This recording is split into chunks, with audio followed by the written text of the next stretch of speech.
people with intellectual and developmental disabilities very seldom ever get equal justice in the criminal justice system. We often sit back and wonder why that happens. Isn't justice supposed to be fair for all of us? Well, let's think of victims. If a victim has an intellectual disability and she reports that she's been, let's say, sexually assaulted, the likelihood that she's going to be believed is less likely than that of an individual without a disability.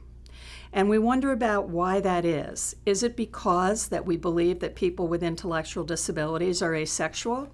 Do we believe that they are just making up stories? Neither of those are true. What is true is that people with intellectual disabilities are victimized at a much higher rate than people without disabilities. But it takes a very unique prosecutor and law enforcement to handle these cases appropriately. And what I mean by that is that it takes time, that the law enforcement officers and the prosecutors need to meet with the victim. They need to get to know how the victim communicates. They need to make the victim feel comfortable and to allow the victim, and I'm going to use the word survivor because they are survivors, the survivor to be able to tell the account of what happened in their own words without being stopped, without being re-questioned, without having multiple questions asked at the same time. If they allow for that time, they're going to get a real accurate account of what happened, and hopefully will be able to take the case to court. On the flip side, if you happen to be an individual with an intellectual disability that is charged with a crime, well, that's a whole different story. What happens then is you seem to be the most credible person alive. They want to take your statement. They're going to confuse you with words like Miranda rights. They'll explain it in their terms. They will tell you that you can waive your rights, and that would help them out. And when you waive your rights, does the person really know what they mean by waiving the rights? Oftentimes, people will think of an ocean wave. They'll think of a wave goodbye or hello. They won't think that they're giving away their rights.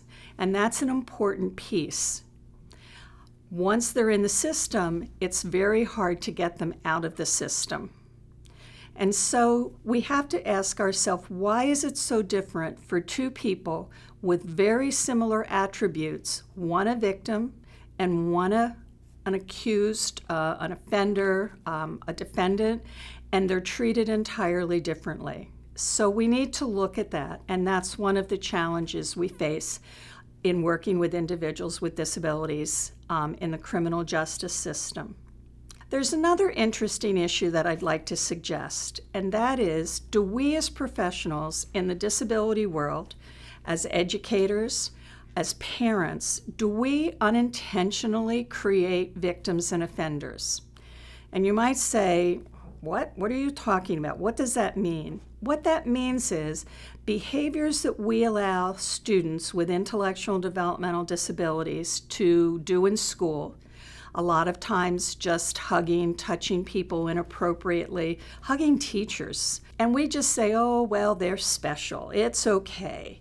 Well, when they do that behavior when they graduate from school, it isn't okay. They can't go up to a stranger and hug them because that could be considered an assault.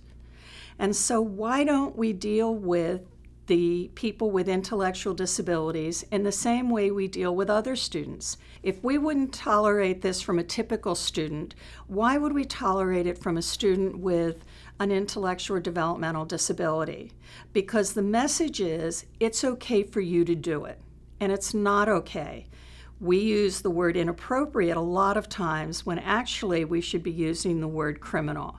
And that's hard to hear, but the reality is you can't do a behavior that's labeled inappropriate during high school, and then you graduate and all of a sudden it's no longer inappropriate, but it's criminal.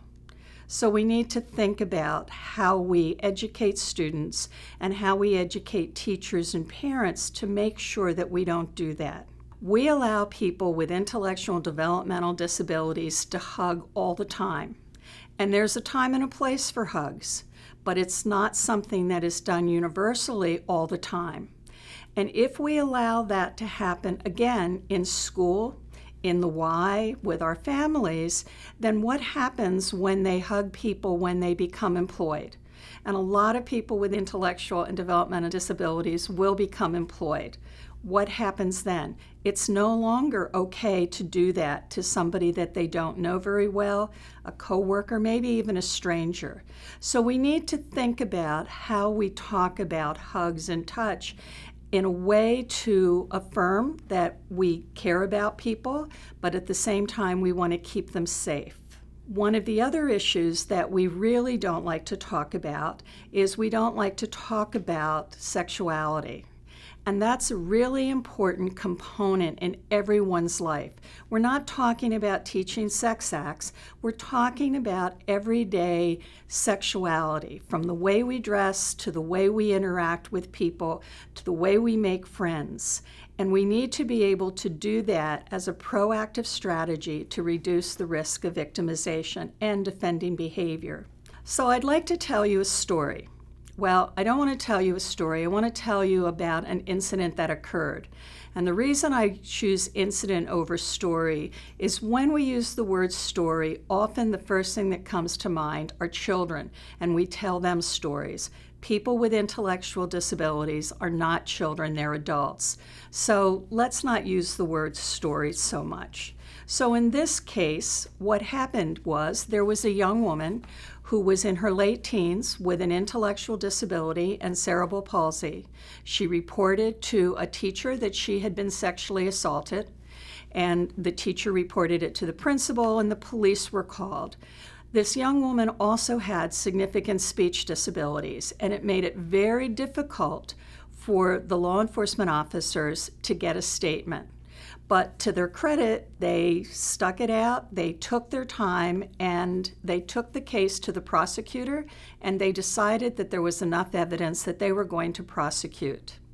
But what happened was, in order to prepare this young woman to go to trial, she wasn't able to use her normal communication device because in the 2 years that it took to get to trial, she just was no longer able, did not have the muscle control to be able to use her device. And we got what we called a revoicer, somebody who would reiterate every word utterance that she made. What happened was we had a speech pathologist from her school do that. And what we told the speech pathologist was that this was a sexual assault case. It had been in the newspaper. And what we told the individual was that in sexual assault cases, certain words are generally used. Didn't know if they would come up in this case, but words such as penis or vagina or maybe slang terms for body parts. Unfortunately, the speech pathologist couldn't say those words because, as she told us, those were words I don't say, those are dirty words. And we tried to emphasize that these are just body parts, but you need to be able to say them if the survivor says them during her testimony. Turned out she wasn't able to do it, and we had to look for someone else. And so the question is, why is it so difficult for us as professionals to say words that are body parts? And just that, they are simply body parts. The case, we were able to find another speech pathologist who did the revoicing, and we were able to get a conviction. The individual who did the offending was sentenced to 12 to 16 years in jail. But in the testimony, the defense argued that this was a person with a disability. And who would even, one, believe her, two, want to have sex with her? There were all kinds of horrendous misconceptions that were brought up during this trial. And luckily, and I say luckily because it doesn't happen all the time, there was a judge who understood the ADA, made sure that the survivor had all the appropriate accommodations, and really limited the defense when the defense tried to kind of stretch or suggest that the disability overtook what the young woman was really saying, that she was making it up. There are so many cases I could talk about where victims are just minimized, and yet if you happen to be and generally they're males, happen to be a male who's accused of a crime, your case seems to go through the system very quickly and you are believed, and your disability is not brought up. That's totally discounted. But if you're a victim, we're going to try to minimize what happened by saying you have this disability and you're making things up. So one of the things that I really want to leave you with is that we have to look at our own silent assumptions, and we all have them, and especially around the issues of sexual health. And we have to be able to not think in our own silos. So teachers need to think about the individual, disability provider agencies need to think about the individual, the same with criminal justice and the courts. It is just so important to keep the person first. In order to keep individuals from becoming victims or becoming alleged offenders, we need to think of the person first and not just from our own individual silos as educators or allied professionals or disability service providers, but think of the totality of the person in order to keep them safe and enjoy a full and productive life. Thank you.